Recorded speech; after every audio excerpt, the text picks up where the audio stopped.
Pemirsa, Menteri Kesehatan Republik Indonesia Budi Gunadi Sadikin mausang kekebalan ring mpox utawi cacar monyet sida kawentuk saking vaksin cacar. Krama sanes sampun nanin keni cacar, kekantenang sampun meduwe kekebalan ring varian mpox.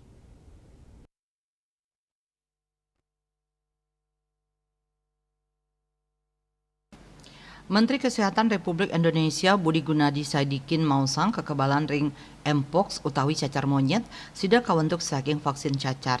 Krama sanes sampun nanin keni cacar kekantenang sampun maduwe kekebalan ring varian mpox. Menkes ngawawahin raweh mangkin Indonesia maduwe fasilitas genomik antuk nguningayang yening virus mpox ngerancing ke Indonesia antuk nyiakayang tes PCR ring bandara Indonesia.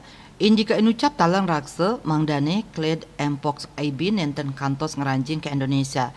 Mpox kled IB kekantenang maduwe fasilitas sane ageng tur kantun ngelalah ring Afrika bagian tengah pemakasnyane Republik Demokratik Kongo.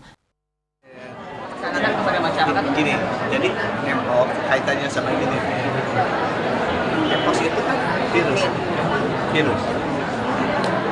ini dengan adanya teknologi genome sequencing itu bisa deteksinya sangat cepat sekali ini. Karena deteksi virus itu pakai teknologi PCR sama kan teman-teman Indonesia. COVID dulu bisa pada sehari-hari PCR yang di airport kita taruh 30 menit, kemudian sudah langsung. Itu teknologi. Yang nomor 2 vaksin. Vaksinnya emang sudah ada.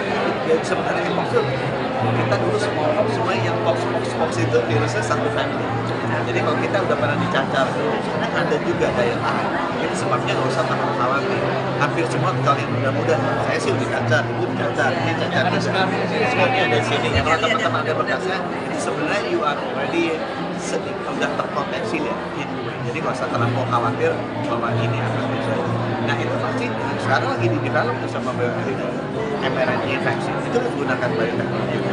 Jadi ini kaitannya dengan mpox itu varian virusnya kita tahu. Mpox itu kenapa ramai? Sebenarnya dari 2022 udah ramai. Itu 0 sampai 30 ribu. Dia declare public health emergency. Saking Jakarta Juli Suarta mewah katut Sumadia Senguningayang.